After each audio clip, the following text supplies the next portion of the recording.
बहुत ही प्यारी सी धुन बन रही है संतोष जी, और बड़ी प्यारी सी धुन बजा रही है और सभी लोग आकर्षित हो रहे हैं जो ब्रजवासी। अच्छा, ऐसी मंत्र मुग्ध धुन क्यों बजाई सारंगी? तो उसमें भी एक राज था। राज ये था कि सभी मंत्र मुग्ध होकर के उस धुन को सुने और सभी का ध्यान धुन की तरफ रहे, उस ब्रज नारी की तरफ किसी की दृष्टि न जाए जिसे कोई पहचान सके। क्या बजा रही थी?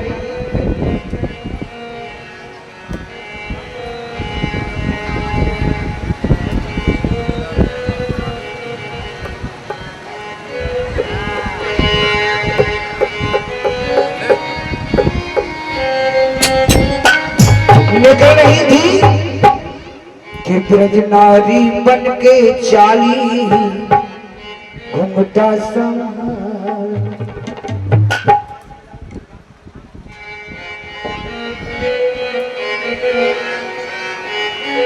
कैसे चली है पुतना?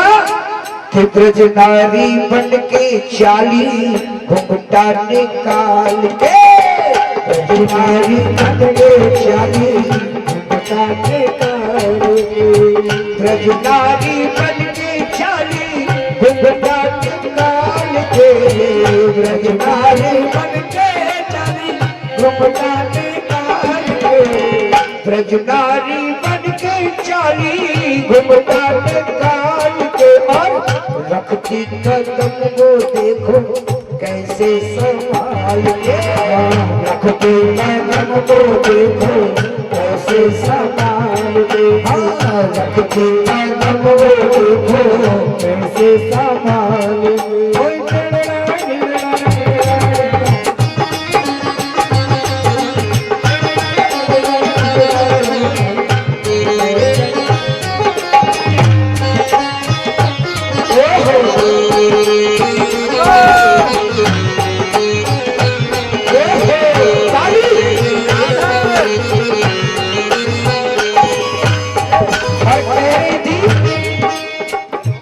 गोटेदार लहंगा निकलू मैं डाल के, ये गोटेदार लहंगा निकलू जब डाल के।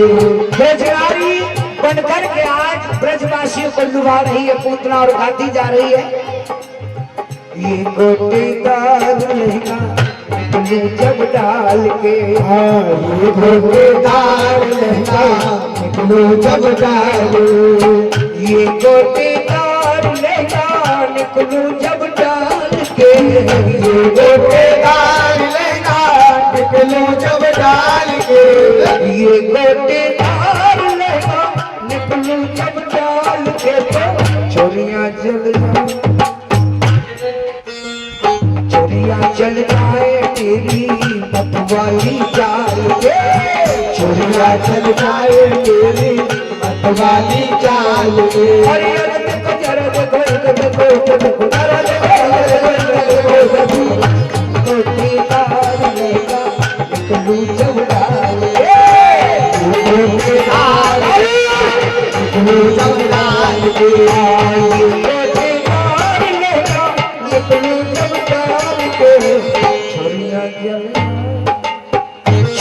चल जाए तेरी मतवाली चाल के, चोरियां चल जाए तेरी मतवाली चाल।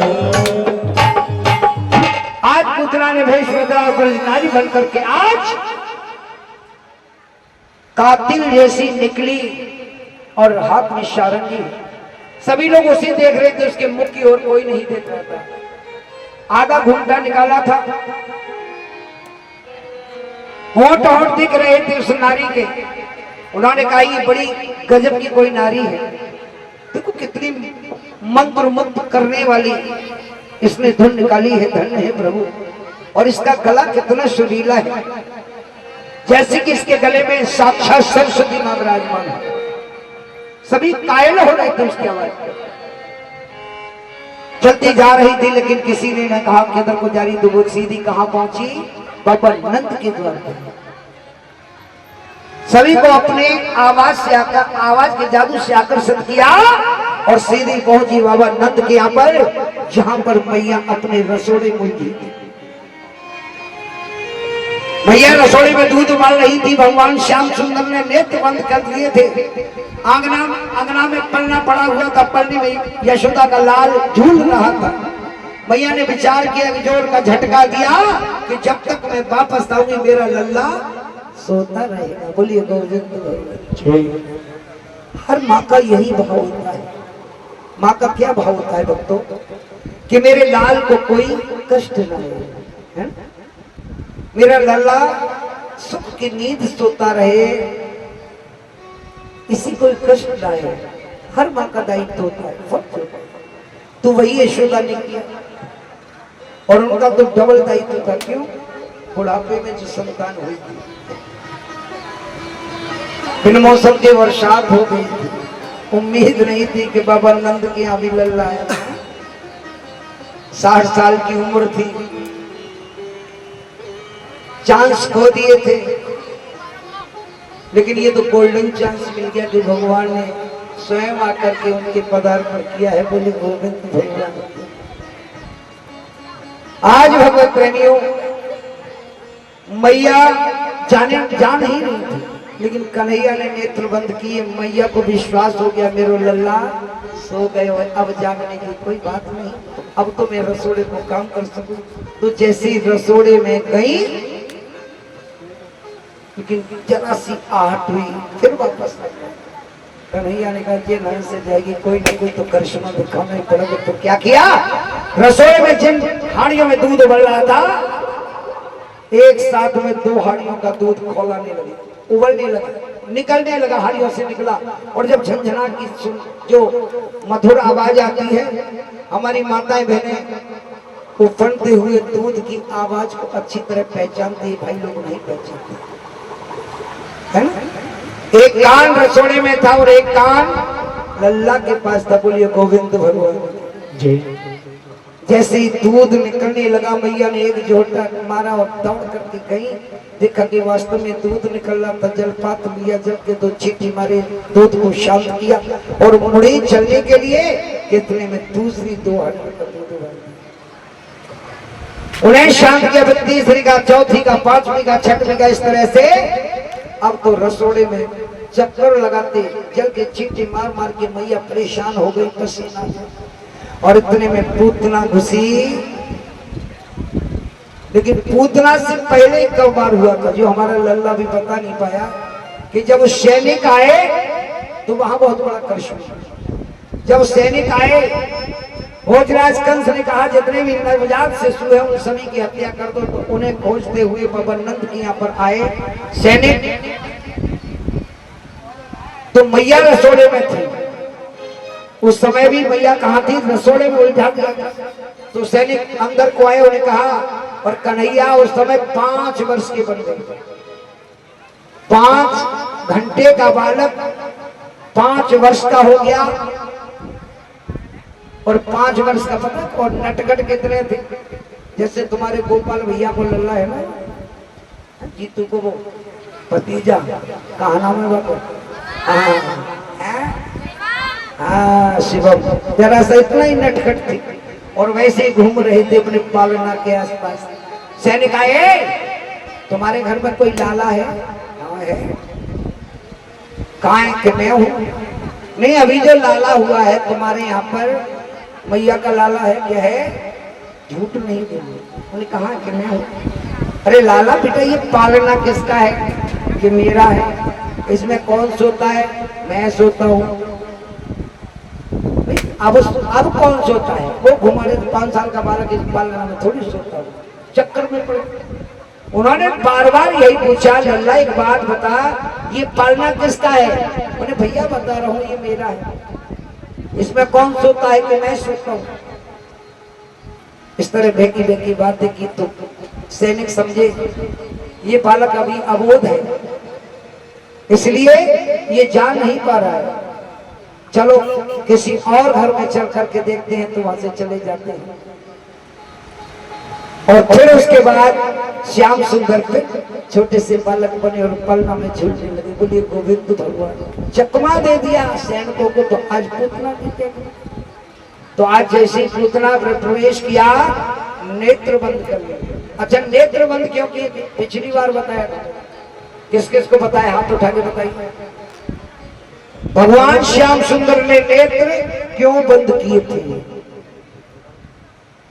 अच्छा, पिछली बार कथा किस किस ने सुनी थी? हाथ उठा के बताइए। कथा में थे सभी लोग थे और पीछे कोई नहीं था? 1 2 3 4 ये 3 बजे बताइए। और तारी के तू तो बताइए, सभी लोग थे ना? हमारे ये भाई लोग भी थे। तो बताइए, नेत्र क्यों बंद किए श्याम सुंदर ने? पूतना के आते ही उन्होंने नेत्र क्यों बंद कर दी? कारण क्या था भाई? दुनिया बताती थी नेत्र बंद कर दिए, लेकिन क्यों बंद किए थे? कारण क्यों का है? गहराई यहां पर है। 2 कारण थे। पहला कारण कि भगवान के नेत्रों में मोह नहीं थी। जब भी उनके नेत्र से नेत्र अगर पूतना मिला लेती तो मारने की चेष्टा नहीं कर पाती, उन्हीं की होकर के द्वारकाधीश गए हैं, वृंदावन तो गए हैं।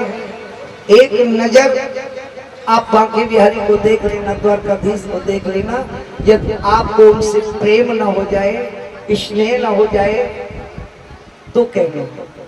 और जो गए हैं इस बात की सच्चाई को वो अच्छी तरह जानते हैं कि गोविंद के नेत्रों में कितना आकर्षण है। आज भी है वो आकर्षण, आज भी है, कल था और आगे भी रहेगा। बोलिए गोविंद भगवान। तो नेत्र को बंद कर दिया। दूसरा कारण कि वो मां के रूप में आई थी, एक भक्त के रूप में आई थी। भगवान ने कहा भक्त और भगवान को आंखों से देखने के बाद उसे मारने का मन नहीं करेगा, इसलिए गोविंद ने नेत्र बंद किए और ऐसी सोते रहे। पुत्र ने समझा, लाला